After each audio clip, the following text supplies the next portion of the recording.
This episode of the Jaking Off Show is brought to you by OG Shenron's Off the Tees vintage clothing. If you've ever been thrift store shopping, sometimes you'll find rare and unique items for a reasonable price. At Off the Tees vintage clothing, you can find rare items such as a Quiet Riot Christmas long sleeve t-shirt from 1984, extremely rare psychedelic t-shirt designs that you won't find anywhere else, and more. You can look at their whole catalog of clothes at depop.com/OG Shenron, where they also post new and rare finds daily. Go to depop.com/OG Shenron or click the link in the description. You might find something truly off the tees.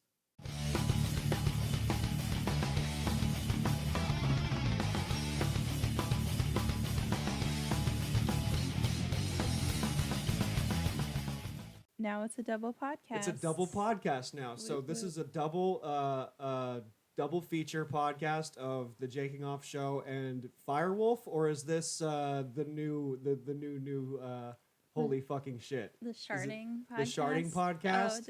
Oh, this will be Firewolf. This will be Firewolf. Yes. Okay. Yeah, dude. Holy shit. We're here. We're here. We're here, and we're gonna make motherfuckers laugh hard later tonight.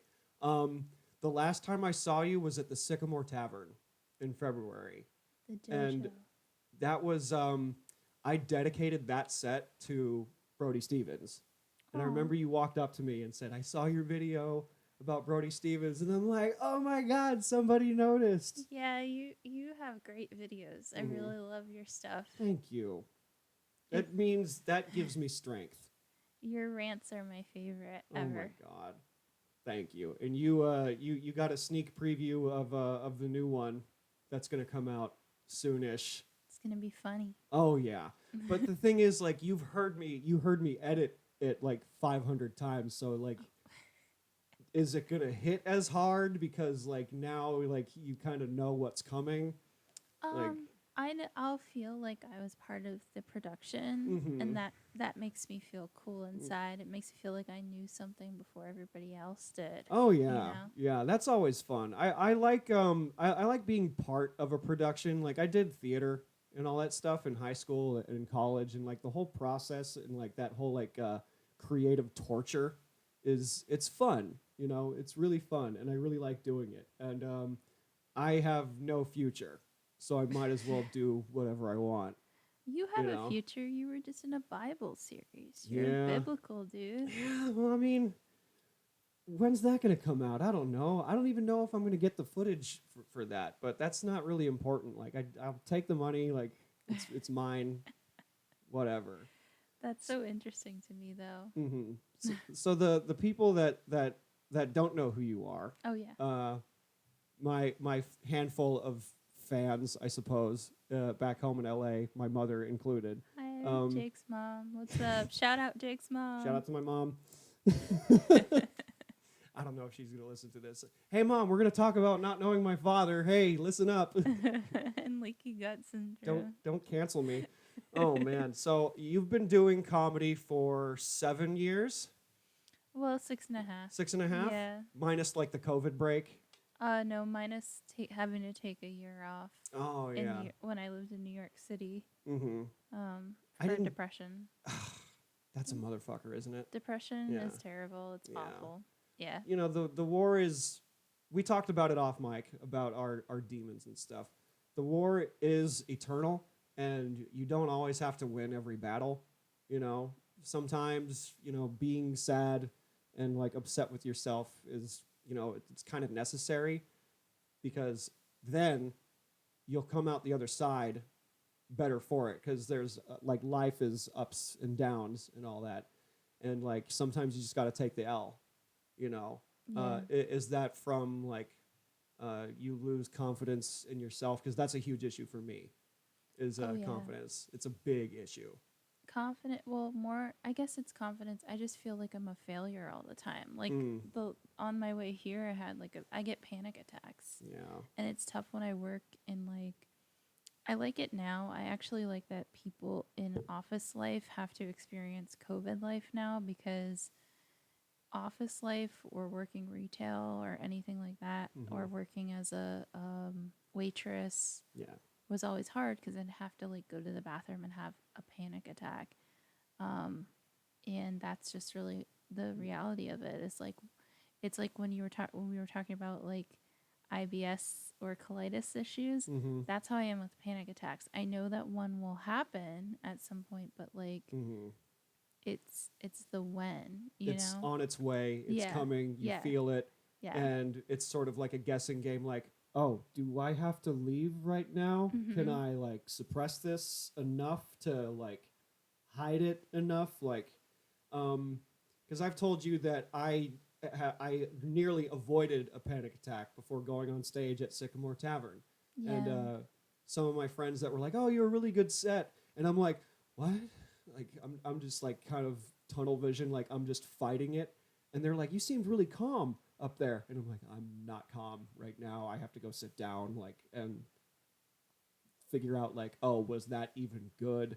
I'm like, we're the center of attention. So like, is it like the knowing that eyes are on you, Yep. and it's just everyone's staring at me, and I'm controlling the energy in the room, and that energy has to be satisfying and good because you want to crush it. We all want to crush every show, but we don't. You know, Yeah. do they happen even when you crush a set? Like even if you did Oh super yeah. well and you killed it, and then you go off and you're like, oh fuck, yeah. There was a time when every time I got off stage, I would have to go in the car and sit and just have a panic attack, whether it was a good set or not.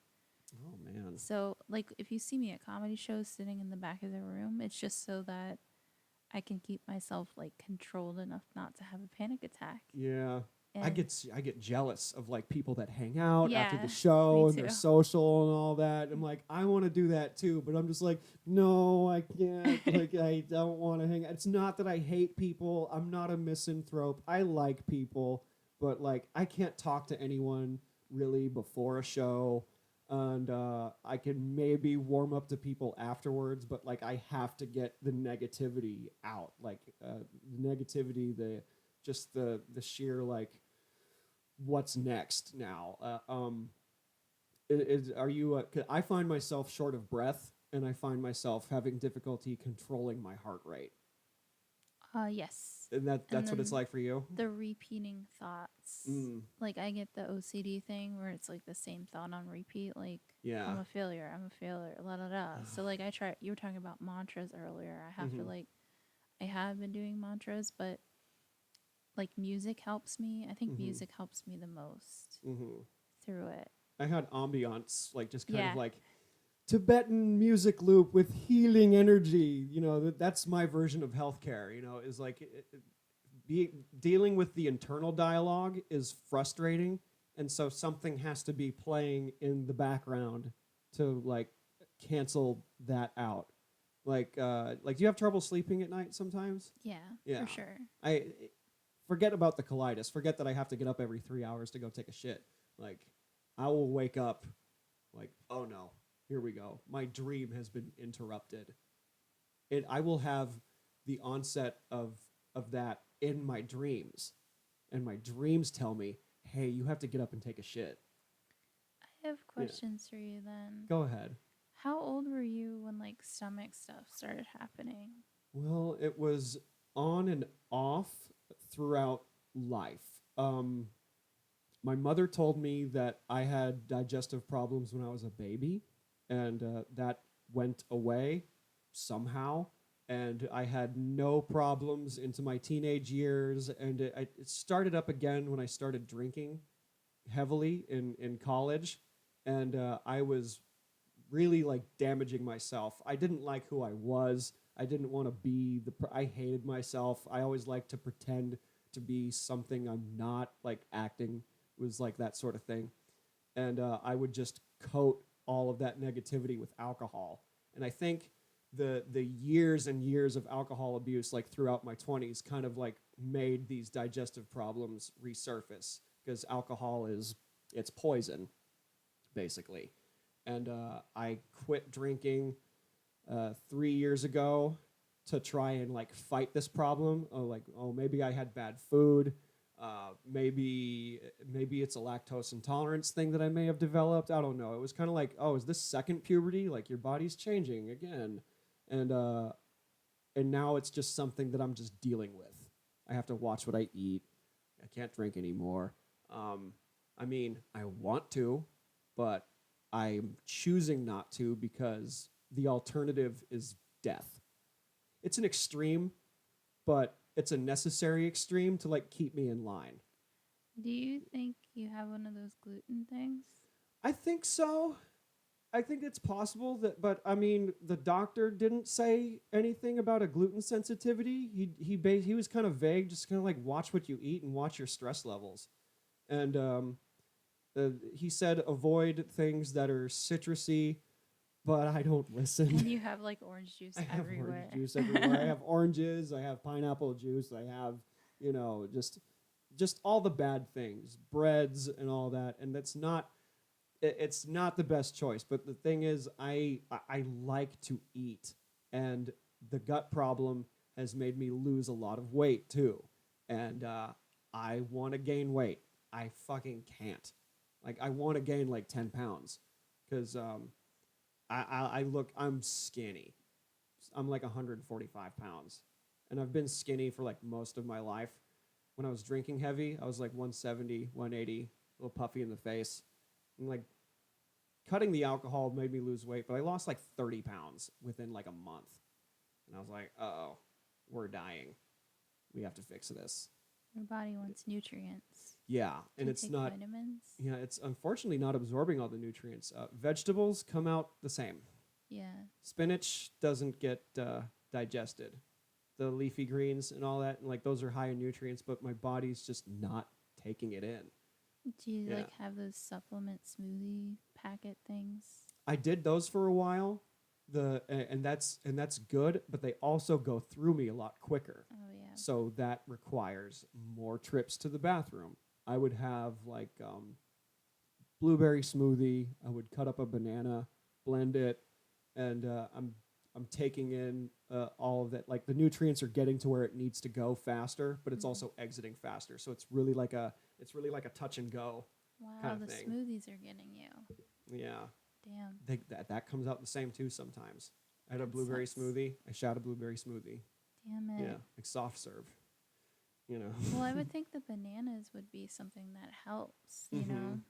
I've tried Metamucil. I've tried like bulking up the turds and the stools and all that. But like I said, it's touch and go. It's tough. And welcome to adulthood. You know, I can't eat junk food anymore. I had a frozen pizza a couple nights ago. And it left your butt. Oh yeah. Yeah, it was like, fuck you. Yeah. You could do all the wiping you want. Yeah. It's a spicy asshole. I'm fascinated because I feel like have you gotten like acupuncture or like a medical intuitive with you? No? No. There's like other stuff going on. That's what it feels like. I've read about alternative medicines. Like I cook with cannabis oil, and that helps a little bit. But if I use too much, it'll fuck up my whole day. I was actually going to go to Kendall's one week, and I didn't do it because I was just too fucking high to do it. Like, I felt great, and I felt fine, but I was like, oh, we're not driving right now. Yeah. I'm too, so I have to, like, find this, it's this difficult tightrope walk, because I want to smoke weed to calm the nerves and not have the panic attack, but I forget what the fuck I'm going to say on the stage. Like you were preparing for your set for tonight, and you were like going through your notes and stuff. So like you know what you're doing. You've been doing it a while too, so you know what's going on. But do you ever find yourself kind of like tripping up on the fly? Like All the time. you got to go through the mental catalog and like, oh, this bit isn't landing. Let's change directions a little bit. That didn't quite go as planned. Like I didn't plan on saying this bit tonight, but here we are. Like all of that. Yeah. I changed my set like 3 times. Every time. It's never on the way up. On the way up? Yeah. I just did Kill Tony. Mm-hmm. We have 60 seconds to do. I just improvised the first 30 seconds of it, and I like said the punch, and I made the punch up in the middle of it. And I was like, as I was saying it, I was like, I didn't want that punch, but just pretend like that's the punchline. Mm-hmm. And I just pretended like that was the punchline. Yeah. And you didn't go over. No, I got it at 59 seconds. That's perfect. But it's like every time, like something changes because you're up there and you feel the audience, and that's what you can't. Some people go up with a script. You can't, like, you have to adapt to every room that you're up in, so you don't know what every room's going to be like. Right.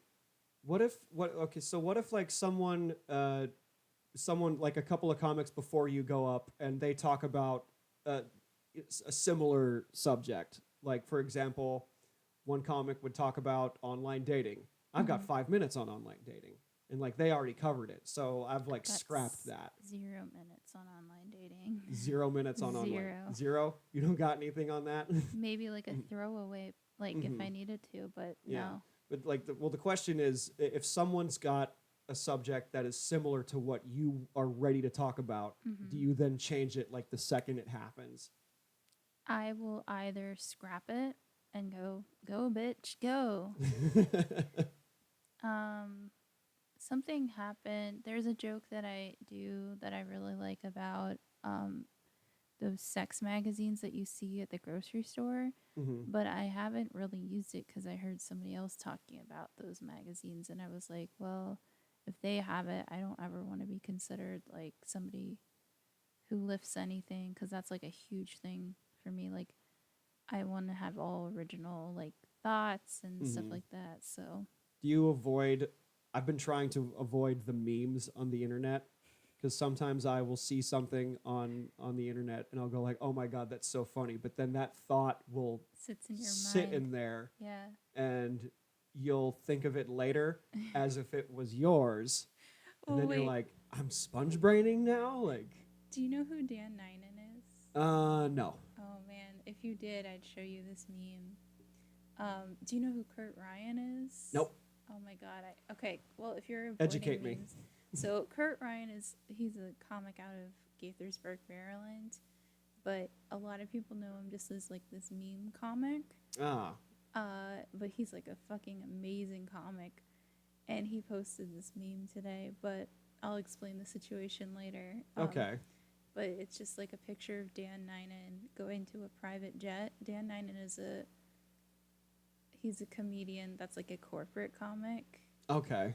And he's going to a private jet, and he has like a thumbs up, and it's just like, on the way to steal your girl, and it's just the funniest fucking I've meme. seen those. Those are good. It's so fucking funny. Have you done a corporate gig? I've done fundraisers, but never like, I don't think I'm corporate gig material. Yeah, you're a little on the dirty side. But that's the best part, though, is that like there's no restrictions. Yeah. You know, like corporate gigs they pay. Have you done a corporate gig? No, I'm a greenhorn, man. Wait, you keep saying you're green, but you've gone, I mean, I just saw your list this morning for your gigs, you know? Yeah, I mean, I heard your list. It's up there, but I mean, I've been taking this seriously for 2 years, but I took a lot of time off, and one comic told me that even though I took time off of the stage, the small acting gigs, like just the keeping up the muscle of stage presence. Yeah. He told me that counts, and I was like, what? Like, but it's not my words. It's not my shit. This is somebody else's script, and I'm in pretend land. I'm a kid in the sandbox. I'm playing somebody else. Like, that's not stand-up. That's acting. That's a whole other beast. But I feel like you're unique. Like, what kind of acting gigs were you getting in LA? Oh, one of those, like, murder mystery reenactment shows that nobody really watches. Like, but they pay your bills. Yeah. It was nice. It didn't make me rich, but, like, it was nice. And, like, student films, little, like, $100 a day, little, like, a Teamster. Sometimes they're not even paid. Like, you get food, but, like, the money is going to go to that anyway. And those gigs were very few and far in between.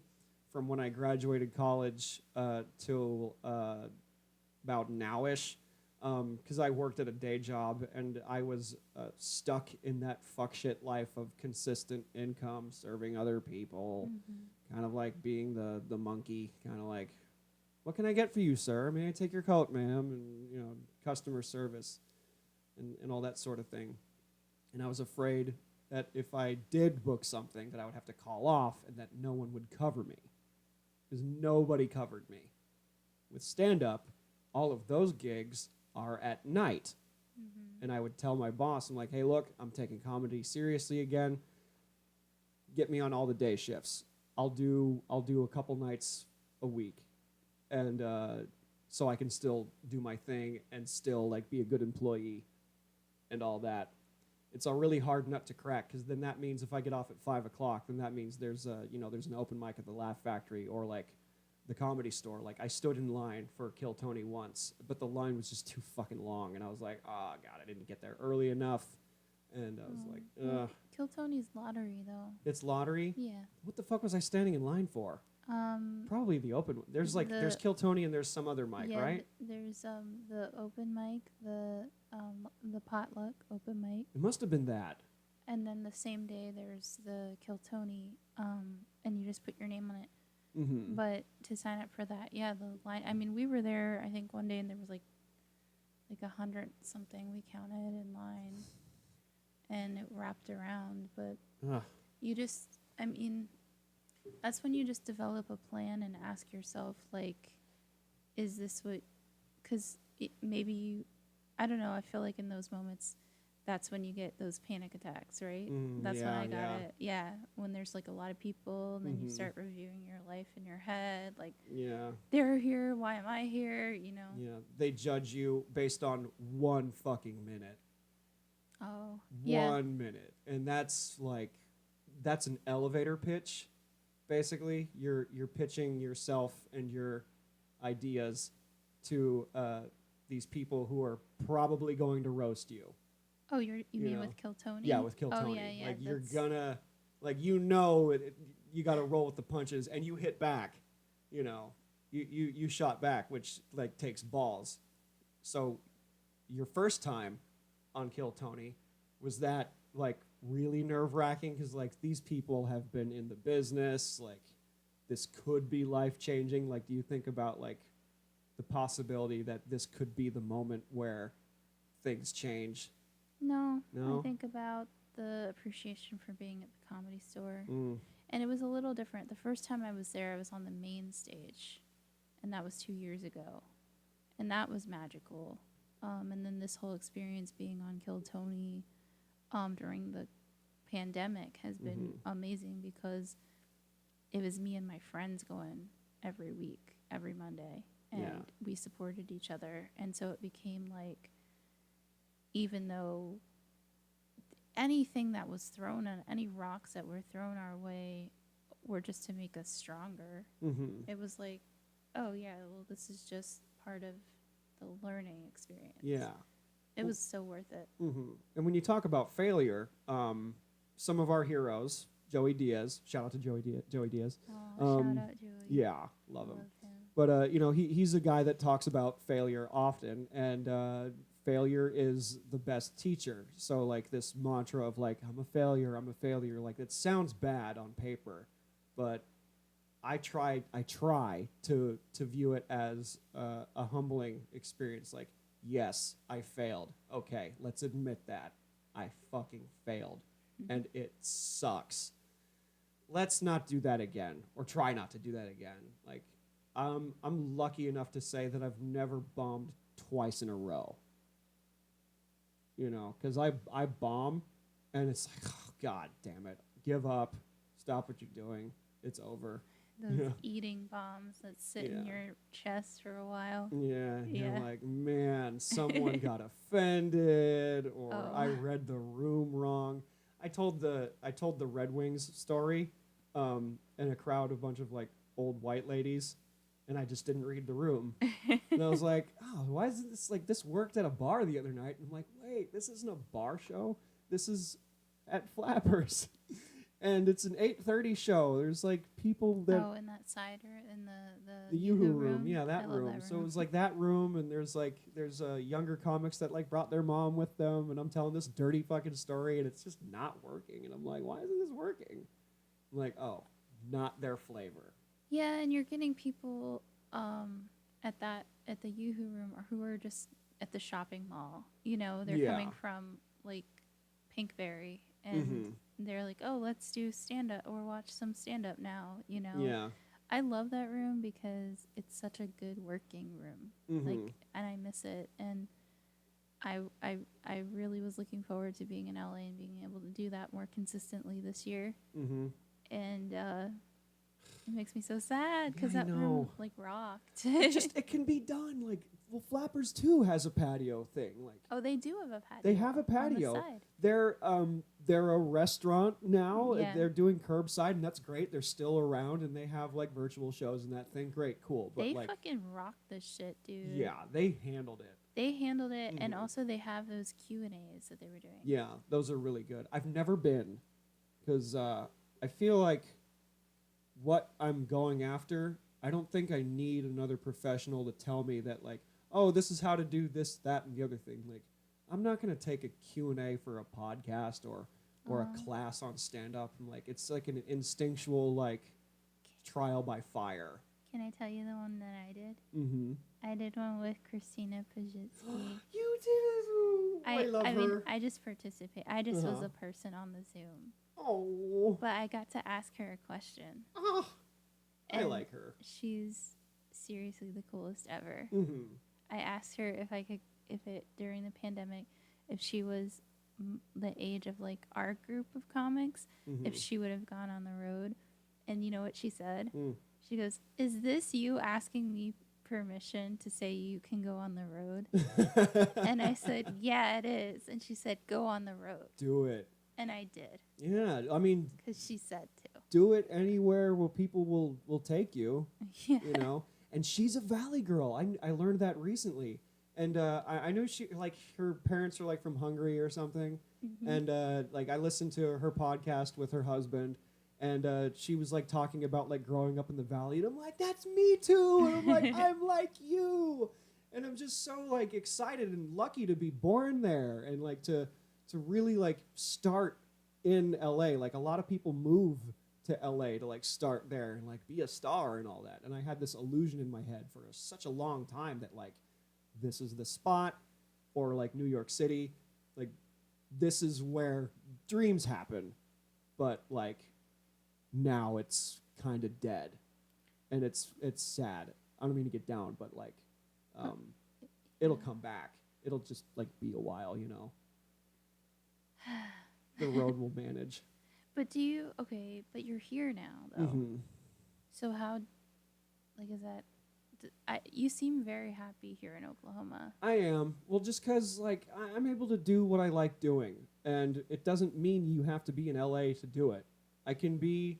This whole experience, this whole year has taught me, oh, I can do this in other places. It's not just these two spots. There's Texas, there's Oklahoma, there's Louisiana, there's Colorado. Diaz talked about doing comedy in Seattle and like Boulder and all these other places, and me with my California, I'm better than everyone else vibe is like, oh, all these states are, you know, they're flyover states, they're whatever. There's nothing happening in these like shit small towns, like. But I'm so wrong, because these people are hungry. The open mics at Bricktown, most open mics is other comics waiting their turn to like practice their shit and go up, but there's like regular ass people that will go and watch open micers and stay, and then watch you know, the professionals come in, and that's like, wow, these people really want to laugh and they want to have a good time, whereas LA, it's elbows, it's people just trying to like get their turn and like get noticed, and you know, you're performing in front of other comics, so like the jokey jokes that would work at like any other crowd wouldn't necessarily work in a room full of other comics. They're not even listening to you anyway. They're like in their heads like how we were talking earlier. Like you're going over your set, you're going over your stuff. You're not really paying attention to the other guy. You're just like selfish and like in your thing. But like we want to be supportive of others too and like stick around for the whole show. I straight up leave when I'm done. I fucking dip. Is that because of your panic attacks? That and also there's another mic somewhere. Yeah. You know. That too. Yeah, there's another mic somewhere. You know, it's not anything personal, but I need to go try again because that set fucking sucked. Yeah. And I have to go do it again. Make it more, polish it up. Yeah, I know that. Yeah, and it's and at the same time, I feel bad about leaving because now like there's like 3 comics left at the open mic and everybody else fucking left and they're performing in front of no one, and that's a disservice to them who want to see if their shit lands or it doesn't, because the only way to figure it out is by trying it out and saying it on stage, you know, and that's, I mean, it's the only way. Have you practiced alone and like, you know, for like timing and all that stuff? Does that work for you? Well, for like Kill Tony, yes, because I just put a timer on and say it. Yeah. And then I learned how to do it with that minute because I'm not very good at telling. And then the 3-minute stuff that goes down in went down in LA, a lot of 3-minute stuff. Yeah. That was harder for me because you and I probably are more rancier. A little bit, yeah. A little more expansive with our words. So it helps to like sharpen that up. And then that's what I'm learning this year is how to sharpen up a joke, which is really hard for me to do because I don't write traditional setup punchline jokes. Right, and those they're fun, but if it's just this all the time, like, and you get conditioned to do that because you don't have a lot of time to begin with, you just want to bang them out. Yeah. And like tonight, I'm going to do 10 minutes, and that's an opportunity to try the longer forms. One dude straight up did poetry. Straight up poetry. I love that, like, though. You know, witty, humorous, but not like ha-ha funny, but just like, I see what you did there. And it's more of like, oh, we're beatniks now, like, and I really appreciate that because it's just a different, we're just trying shit. Yep. And this dude, he did like this like kind of a bard's tale of like growing up in Minnesota or something. And I'm like, I fucks with that. It's not funny, but you know, it's interesting. And remember to be interesting, yeah, right? Instead of funny. Yeah, and if the funny isn't happening, at least it's interesting, right? Yeah, and you don't need to be the funniest guy in the room, and it's a constant reminder. It's just a constant battle. And if you and I are going to do this thing until the day we die, I say never master the craft. Never master it. Who's Always mastered keep. it? Who's mastered it? Who's mastered the craft? I think Dave Chappelle, because he's been doing it as long as he's been doing it, and he's still relatively young, and he's going to keep doing it. I think Chappelle's mastered it. I think, oh man, I think guys that aren't necessarily famous, one of my big influences is a guy named Stephen Pearl. I think he's mastered it. This was a guy who has like a Robin Williams style, just like fucking crazy and like off the wall. And he lives in Vegas now. And he's at that age where he's an old dude, you know, he should be retired, but like he's doing rooms at the fucking Mirage or in like casino halls where like no one's there to see a comic, but this guy is just so fucking nuts that you can't help but go to him. Stephen Pearl. He's one of the greats. One of the greatest influences in my mind. Did you ever perform at the Sportsman's Lodge?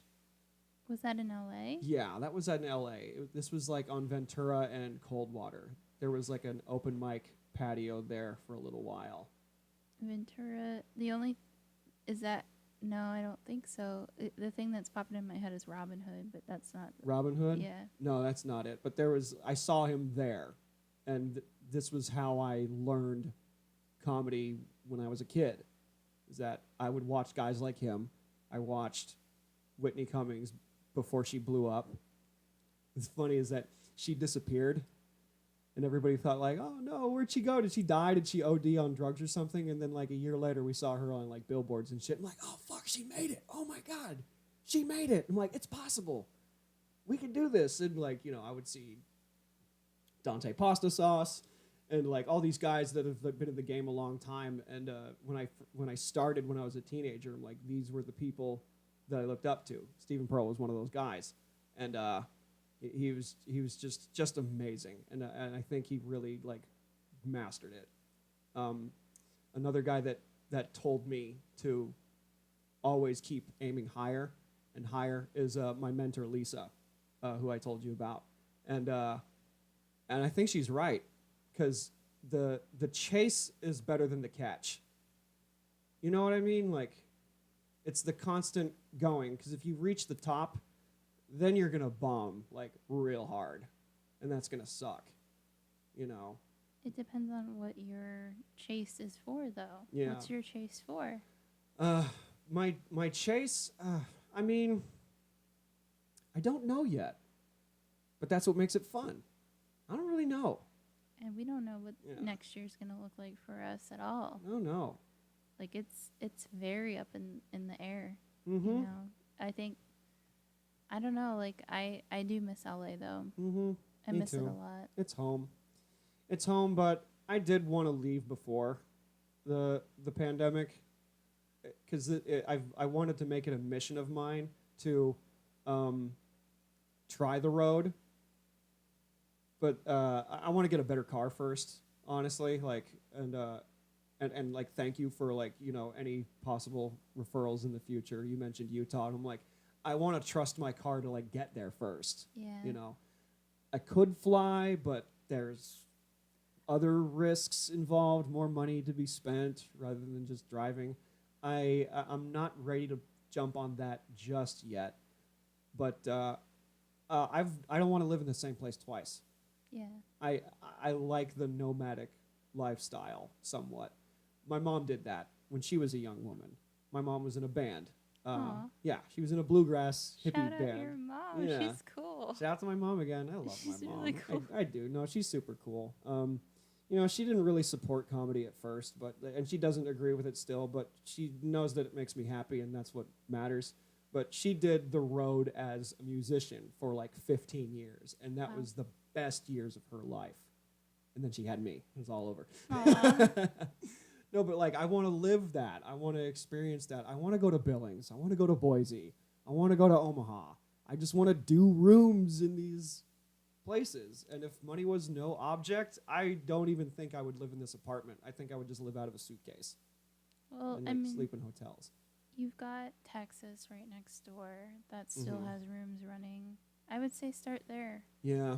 It's only, you've got me down there, like, there's a couple other comics I can refer you to. Like, if you want to just, like, dip your toe in and see how it goes, like, Texas is a good place to start. I want to do it. Dallas is 3 hours.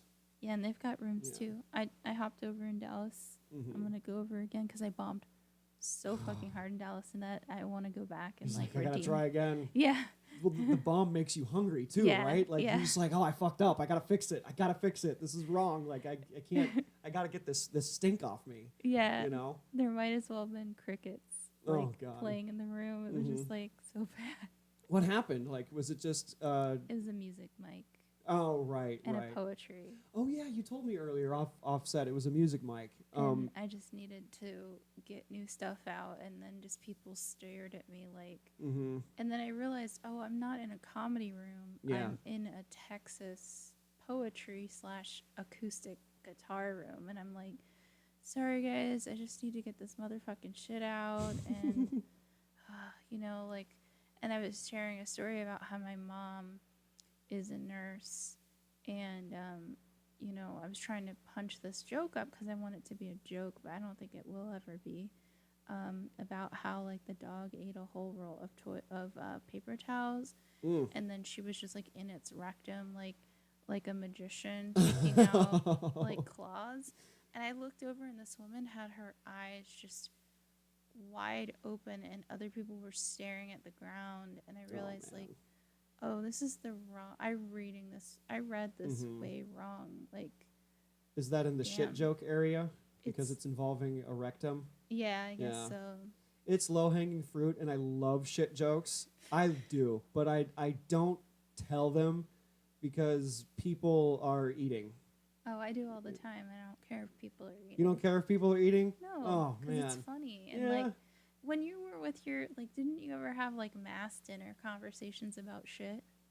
Oh yes, Yeah, yes. like everybody Mhm. is with their family and has these Yeah. kind of conversations. And that's with like people that I know well. Like some people Sure. get queasy if they're being told bubbly brown blast from the past type of stories and all that. I love those jokes. It's just I personally not when I'm eating, just Yeah. because like especially if it's something like chili, like if what I'm eating in particular like looks like shit. But then there's the joke there. Yeah. Then you could be like, "Heh, motherfucker's eating chili. Mhm. You know what's going to happen to Oh my him god. later. They call me laxative because I make shit happen. That used to be my opener for a while. And I'm like, it's a shit joke, and it's also like kind of like semi motivational. Like Brody was a huge inspiration because he was like a parody of a motivational speaker. Like positive push, get it, and all that stuff. And like they call me laxative because I make shit happen, and I'm like, I'm down to clown with that. And sometimes it works, sometimes it doesn't. There's like I've heard other like comics talk about like their own like there's other comics that have IBS. And they're like, I be shitting, ha ha ha, and I'm like, okay, yeah, like we know. Have you ever done shows with the same comics that do the same joke? Was the last time you heard them? Oh, yeah. And Yeah. I hope I never, because lately I realized another thing this year is I had been doing, 20 and 30 minutes. So to bring old material and have to do that as just to get paid, I'm like, I hope I don't get stuck and like end up doing things for 10 years because Right. you don't have as many rooms to write new jokes. So tonight I'm challenging myself and I'm doing as much, like I have jokes that I'm not allowed to do tonight, even if I put myself into a position where it's not as funny. Huh. What do you mean not allowed? Like you're not There- allowing yourself? Yeah, there are jokes that are just too old that I could fall back on, even though I'm nervous right now Right. and want to do a good job, that are not allowed to be done tonight. I see. Yeah. Are they retired? Like you'll No. never tell them again, or it's just not the time for older material to. It's just not if this set, because earlier so earlier this year in January I had gotten booked for my first 45 minutes. Ooh, wow. And it turned out to be 50. Oh shit. So when I was up there I found myself riffing a lot, but then I'd bring it back by using a joke, say, that I'd been doing for a long time. So, like, if I have to go back to something like 45 minutes again, I don't have polished 45 with new things that I'm trying to put in. Right. So you're going to, like, pocket it in. Your opener needs to be strong. So you use something that's usually pretty strong just to keep your confidence up. Yeah. Middle bit, and then I'll end a bit, and I have closers that I've written. So like I might end with a particular closer that I know is gonna hit. Yeah. And I will have to do that again because I don't have all new 45 minutes. Right. And you also have to keep it fresh, like you're saying it for the first time ever. Yeah. Like I've been telling the same some jokes that I'll tell that I've been telling for a year or since I started, and it's gotta be like I'm saying it for the first time, and I have the confidence that that joke will work. Has a joke ever like do you have a joke that you're confident 100% that you can do, and then just that one time it falls flat, and now you like rethink that whole bit, even though it's been like working consistent like for X amount of time? Absolutely. Yeah. Yeah. Kill your babies. And then you go, oh, well, then obviously I need to put something in, or let me rethink this. Then you do it the next night and it's fine. Sometimes it's just the pacing. And that's really hard for me because if I'm nervous, I'm not going to go into pacing. Yeah. Or sometimes it's just like me, meaning like I'm too cold that night. Mm-hmm. Like, meaning like my energy is Right. too, like, I just don't want to talk to anybody. And that comes off, like, Yeah. when I'm on stage, you know? Like you might have bad news or something, and Yeah. that's like in there, and you have to like try to forget about it. Yep. Like, It all, yeah. oh yeah, I feel you. And you have to pretend like, and it's like working in the customer service industry. Like you have to like not let anyone know that you're having a bad time, but you're scheduled for the show. You got to like do your best. And Well, that's what I think yeah. panic attacks are. Mm-hmm. Is it's like, you know, before it's the adrenaline getting yourself like in the mood, Yeah. and then we have that switch already, you know, the panic attack switch. Yeah. I honestly think it's so we can be on stage and not and allow that other shit to fall away. Right. Right. Oh God, it's rough. I remember getting I got bad news once, and I had to like do an open mic, but I felt so bad, and I thought like, oh, this is a waste of time, and I fucking pussed out and left. Aw. And it was like I hated that, but I had to like, because I would rather, because I had already planted the seed in my mind that I was going to bomb, and so instead of going up there, bombing and learning from it, I just gave up, and that was also a lesson. Like, okay, I feel like shit, and that's like a habit that I have to kill immediately. Well, that's self-sabotage, and we all go Mhm. through it in some capacity. Yeah. I just did it with a day job. I had Mhm. a panic attack, and I was like, I'm failing this. I need Yeah. to step back for a second. And, like, you know, I have that with my day jobs. Like, that's Mhm. where my self-sabotage is. But I've seen dudes do it. I've seen guys cross themselves off the list or be in the back and walk out. And you Mhm. know they're going through something mentally. Like, you know, this is not just about a joke. This is Yeah. about all the things that Yeah. they were told growing up or Yeah. things like that. Like, Yeah. my stuff is just one big overshare of like trauma and just bad things, but I make light of it, and it's like my therapy. Because even though being in foster care, not knowing my dad, and like having having social anxiety and all that stuff, like that's deep troubling things, but I'm making fun of it so that I can cope with it. One time, I was on the set for the Bible gig, and I kind of outed myself because I was like, there was like a sword fighting scene, and I said like, oh, I did this in L.A. Like I know how to fight with a sword and all that, and someone was like, oh my God, you're from L.A. Like what brought you out here? And I'm trying to like think of like the light way to say it, Yeah. because I'm like, oh, the liberal dystopian hell that it turned into or something. But I didn't say that. It was like, oh, the pandemic. The And dictatorship that has become Yeah. the state of California. hashtag California, I've heard it been Yep. called. Yep. Oh, God, that's a nightmare. But like I cracked, and usually like dark humor is my coping mechanism to deal with the bullshit. And I cracked, and like I was fighting the tears. I was just fighting my real response, which was sadness, and I tried to like mask that. I'm like, wait, this is the thing that works for me, this is the thing that I use to deal with this, and then I'll go cry in the car by myself later. But I was like gonna crack in front of everyone, and I was like, I'm also the emotional instrument, because I was playing someone who was like really high octane, really like frustrated. I was like playing this like tyrant king or something, and I had to like be there already. So I was already there, and like I cried like a bitch in my car, and I was just like, don't let them see me. And like I'm a guy, and we like to hide. We're just like, no, I'm sad. Like I can't confine anyone to this. Like and I wanted to joke about it, but I just couldn't. I'm like, thank the gods this wasn't on stage, Well, you know, even if it was on stage, Mm-hmm. just use it Yeah. to your advantage. I guess I'll know when I Make a figure rant it out. about it. Like, Mm-hmm. I cried on stage, like, Oh, that's in the back burner.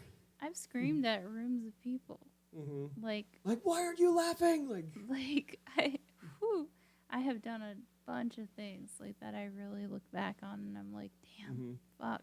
I saw a dude straight up take off his pants once because he was bombing, and he just took off his pants. This is what you guys want instead, bitches. Yeah. You just want me for my body. Yeah.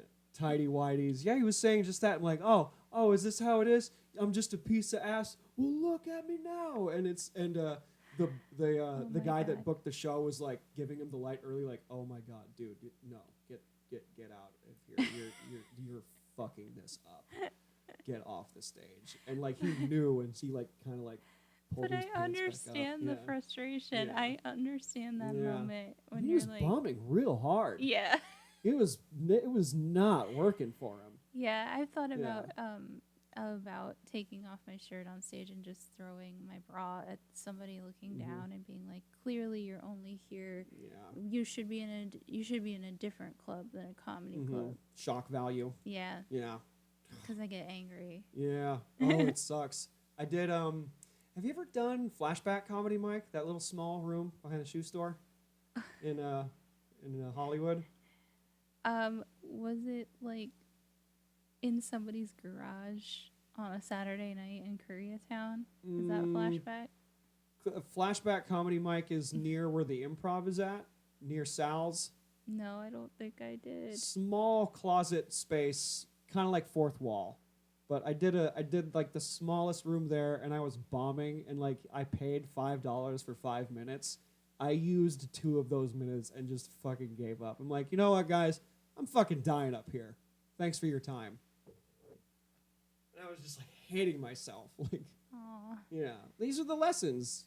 The lessons, You know? Yep. They happen, and you get past it, and you learn from it, man. Yeah. It's important.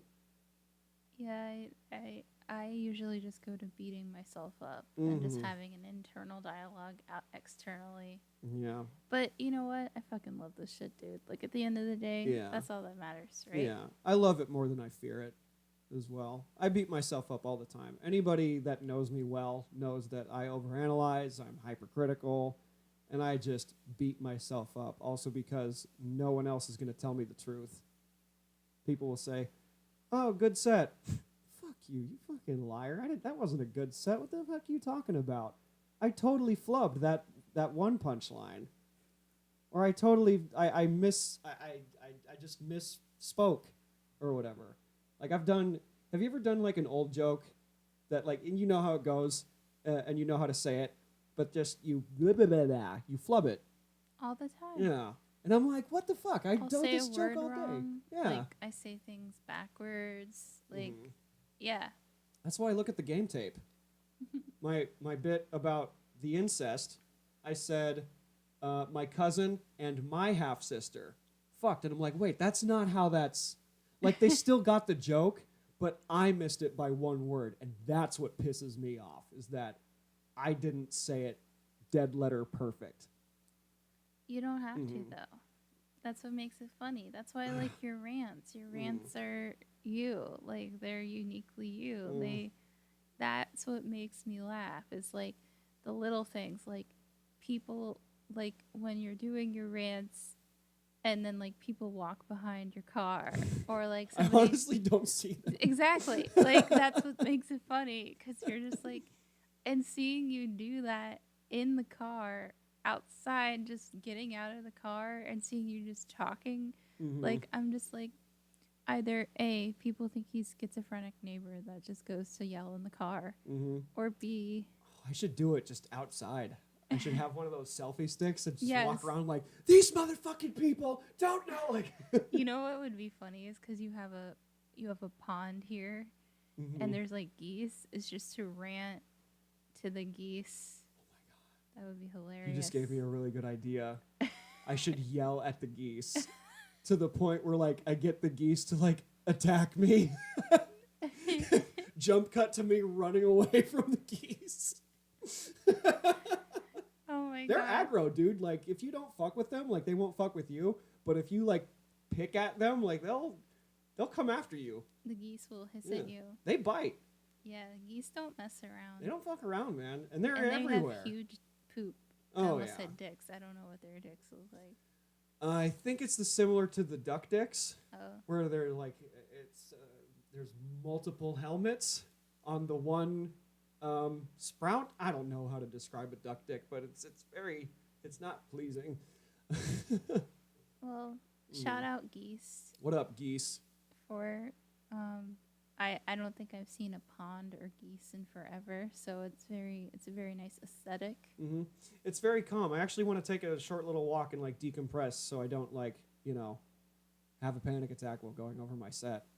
Aw. Do you ever feel it coming like hours before? Like, does it take up your whole day? Like, oh, I have to do a show today, but it's like, That's oh why I like god, driving to Yeah. shows.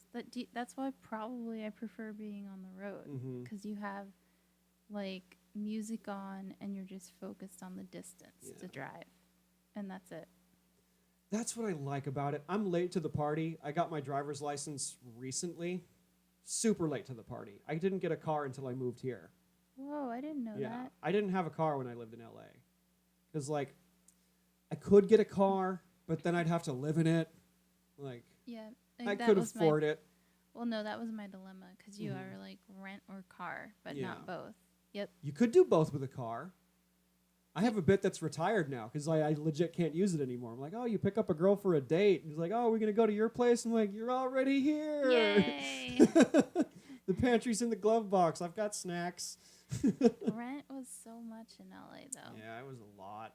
It was a lot. In comparison to here, like, this is a studio apartment by a lake with a gazebo, with a tennis court, and, like, holy shit, that would be, like, 2,000. And carpet. Carpet, too. Like nice carpet. Yeah. I still vacuum it, like, bi-weekly just to keep it, like, nice. It's like, I haven't had carpet in a long time. It's a nice place. The carpet that I lived in, because I lived with a hoarder for a while, it was just dirty, and I hated it. It was miserable. And, like, the rent, I was splitting $900 for that rent. Like, for this, ugh. Like, I should have moved earlier, dude. I should have did this years ago. Because, like, the weather's a little bit, like, terrible. But The weather is bad. it's bad. It's cold. It's cheap. And there's tornadoes and shit. So, like, it makes sense. But, why am I paying so much money to do nothing? Because Yeah. that March, April to July, like that quarantine time, and I was like, I'm just throwing money away. Like, I stockpiled my shit, and I honestly think, like, I think I got too much money, but, who am I to argue? I'll take it. The government fucked up. Give me your money. You fucked up. They didn't give me. I got the stimulus package. I didn't get anything else though. Yeah, because my boss was like, look, I'm gonna fire you, okay, and you're gonna work for me under the table, so you're gonna still collect unemployment. I had a whole plan That's nice. with my landlord, my roommate, and my boss, and I'm like, okay, this doesn't smell right. I gotta get out of here. Yeah. So I gotta stockpile it and just start over. The Great Reset. I asked you about the significance of Saturn and Jupiter, Mhm. and like how it involves change and being consistent and all that. Did we kind of see this coming? You think? Well, this year was the Great Awakening. Yeah. I didn't know it was going to be a virus, but it was going to be something. Something was gonna pop off. Yeah, I honestly thought it was going to be an assassination attempt. Ah. That's what I was thinking on the but the Great Awakening, the Great Conjunction, is for the whole world. Mm-hmm. So it's not just like for the U.S. I thought maybe, for the U.S. we would experience it as, Trump, Mm-hmm. something with him, or Yeah. or a war breaking out. Mm-hmm. Something bad to really. Something 9/11-y. Yeah. It's basically like the merit of like that weight of 9/11, that type of gravity. Mm-hmm. So, this week has been a very tumultuous week, I feel, for a lot of people. Mm-hmm. Although this year has been a tumultuous year, because we had an eclipse earlier this week. Oh, earlier this week? When Monday. On was that? Monday. Were we able to see it in this part of the area? I don't know. I didn't go outside. No, it was a new moon solar eclipse. Okay. And then today, as we're speaking, Saturn, the planet of like commitment, moved into your sign of Aquarius. Mm-hmm. And then Monday next week we have the Great Conjunction. So it's like all the stuff at once Mm-hmm. to end our insane year that we've had. Yeah. Do you think it's gonna I mean, I know and I agree with you on this Great Awakening, but do you think some people haven't caught wind of the synchronous energy yet? Do you think people are still late to the party? Like eventually we're all gonna realize that we're all here and we're on this rock and we don't have control. So you're sort of. you're picking it up on more like the spiritually aligned Mm-hmm. people. I mean, everybody's going to be on a different level, Yeah. but that's why, I don't know why a lot of comics are moving to Texas and Oklahoma and, Mm-hmm. back home to their families. Maybe it's like we have little messages that we have to spread Yeah. or little things that we have to say. And I honestly see this as a spiritual job, comedy. Yeah. Mm-hmm. Well, our job is to observe and report, in most of the time an absurd way, and just go, ha ha ha, that's weird. I jokingly say that it's Joe Rogan's fault that all the comedians are moving to Texas, and it's the great LA Texodus and all that. But there's just I can't quite put my finger on this, and there's just something about a bunch of people going to one spot that it's almost instinctual. That It feels yeah, instinctual. I just don't know why. Like, why here? I have family here. Like, had they been anywhere else, I would have gone there. But it's here in the nucleus of the country. Oklahoma is right in the middle. Yeah. And I saw this as, this is the branching point where Colorado, Missouri, Kansas, Texas, New Mexico. Oklahoma's hugging like 6 states, I think. And I saw this as the nucleus to then grow and expand, kind of like how our cells die and regenerate and all that sort of thing. Like, people are going towards the middle to grow better. And that staying stagnant in this place that's rotting is not a good place to be right now, And I think people are starting to see that. LA's great. It's my hometown. I'm going to miss it. Do you think we're in a collective Truman Show? Maybe. But I like to think that somebody's pulling the strings. I don't know who.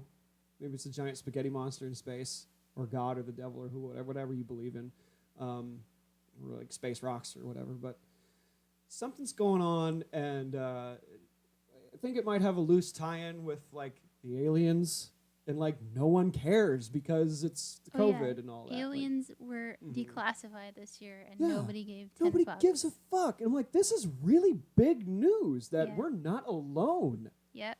And Are you an alien? Do you feel like Maybe. an alien? maybe there's a Maybe you're conspiracy. an alien. There's a conspiracy theory that people with blue eyes have alien genes because it's recessive and rare. Not a lot of gingers out there either. You're a blue-eyed, redheaded. Mm-hmm. What was your dog breed? Puggle. Puggle. Yeah. Sawyer, little sausage dog, kind of like a brownish black, kind of like he literally sounds like Sling Blade. He goes like all day, and it's the cutest thing. But before we go, I want to reveal something to you that's really personal that I don't really talk about with anyone. I'm here for it. I am on the spectrum. I'm probably on the spectrum too. I am a little bit on the autistic side, And it's years of therapy has allowed me to maintain eye contact and talk to people and not be like, like a fucking nut or whatever. Does it scare you when I look at you in the eye right now? No, but it costs more energy for me Okay, to I'll look over here. it's all good, but it used to be physically exhausting just to talk to people and like have a conversation. And this podcast helps me combat that. And someone told me that people that are on the spectrum are more sensitive to sensory things. Like we're more in touch with something that's invisible. Not like a sixth sense. Yeah, I think you do have a sixth But sense. like I feel that sometimes. I definitely feel you have a sixth sense. And this is gonna sound fucking nuts and I told you this off mic. I have dreams about significant events, and they happen like 2-3 weeks later. And not in an exact way, but they happen, and it's like scary. And I'm like, oh fuck, did I call that? Like did I predict my destiny or future or whatever? Like, I know what I want to do. I know what I'm here for. And this is hard for me to like tell you this because What are you here for, bro? I'm here to heal people, and I'm here to heal myself, and that is through laughter. Yeah. It's a cliche, but laughter is the best medicine, and that's what I like doing. I like making people feel good, and that in turn makes me feel good, which is why it feels so bad when we fail at that on stage, and that's what I want to do. I was here by accident. I'm not even supposed to be here. So there's like kind of this in the back of my mind, kind of loose, like, oh, I don't give a fuck what happens. So let's just do whatever we want. And it's made me affirm to more that nothing's gonna stop me but me, and all that. And you're a sign, kinda, sorta. I don't think you being here was an accident. Well, you brought me a sign because you sent me that text message, and I was having a really bad day. Mm-hmm. And then you said, come stay. And then something happened yesterday, and I was like, I might need to come early because, A, the weather was really bad. Mm-hmm. Yeah, you don't want to crash or anything like that. Yeah. Mm-hmm. I got your back, man. But it was so interesting, like, how timing worked out, too. Mm-hmm. Because I didn't see you for 10 months. Oh, my God. Yeah, it'd be like, hey, catch you on the flip side. We'll do a show sometime soon. And, like, all this fucking shit happened, and here we are. What was the date of that show? I can look on my IG. I think it was the 22nd. Of February. I think it was the 22nd. I'm almost positive. Yes, it was. I remember it. 222? 222. No, Deuces it wasn't. Wild. Yes, No, it was. wasn't. It had to be. It had We to have be. to look this We have up. before we get off of this. We have to solve this mystery here. Hold on, let me go on my IG. I am positive. If it was 222, if it's Deuces Wild, I am gonna shit bricks. And I haven't shat a brick in 4 years. Liquid, solid, or gas. Was it a solid brick? This was a gravelly brick. Yeah. Yeah, it comes out in pieces. Was it dark brown? Dark brick, very dark brick, cobblestone. Lord, I did. Okay. It has to be 222. I'm almost fucking positive. So a video's gonna play. Mm-hmm. Oh wait, Billy Bats. Yeah, it was the Billy show at Sycamore. Holy shit, dude! It was Saturday, February 22nd. This is it. Get the fuck out! Is numerology a thing? It's a thing. That's a thing? Yeah. That's wild. That's wild. Because I think you took this video and I took a picture from the video. Mm-hmm. Yeah. Dude. My mind has been blown to Mine pieces. I thought, honestly, with the way this year has gone, I don't remember, like, what dates things were before. Yeah, things were, like, fuzzy. Yeah. Blurry. That's crazy. Oh, my God. I don't know. I don't know. I'm lost. I'm at a loss for words. I didn't even think about that then. I had no, because I was thinking like, oh, I'm going to dedicate this show to Brody Stevens, you know, for my own, like, I'm going to dedicate this to someone else because fuck me. Wait, 222 is the day he passed away, right? I don't think so. I think it was like near that time. I think it was around that ballpark. It was probably either a couple days after or a couple days before. Damn. Yeah. And that hurt because he's another Valley kid. Yeah. Yeah, he grew up in my old stomping grounds. Well, you have the same accent as him. You and Christina have the same like that. Oh my god, like. No, it's like it's hard to explain. Like, just the way you talk, you have like an accent. To me, that's how it sounds like to me. You're from Maryland. You got like an East Coast, like East Hamptons kind of vibe. You have like a motherly, soothing voice. You sound very soft, like almost like maybe you were sheltered at one point. I don't know. I might be picking your brain a little bit. Yeah, definitely kept away from things. Kept by myself for a long time. Yeah. Yeah. I can tell in hearing your tone. Just like, with animals. Animals were my friends. And then humans came and I was like, ow, we hurt each other. Why do we do that? Oh, that's so wrong. Why do we do that? But I'm not here to hurt you. You're not here to hurt me. No. We're part of the kingdom. And holy fucking shit, I'm still fucking on that 22. There was 5 2s in that date. I don't know if that has any significance. 2/22/2020. Wait, Yeah. we have to do the February numerology. 22nd. Yeah. 2020. That's 5 2s. So then you have to add everything up. So 2020, for example, is a 4 because that's 2 plus 0 plus 2 plus 0. So that's 4. Okay. And then 2/22 is 2 plus 2 plus 2. So then you take 2, 4, 6 and 4, and 6 plus 4 is 10. 1 plus 0 is 1. So it's a day of new beginnings because 1 is the new beginning. That's fucking wild. That is fucking wild. I want to smoke weed, but I can't because I have to stay sharp. We got to stay sharp for tonight. Let's make people laugh, all right? Yes. Let's fucking rock that shit. Let's rock it. All right, motherfuckers. It's been tight. Okay, thanks. Bye.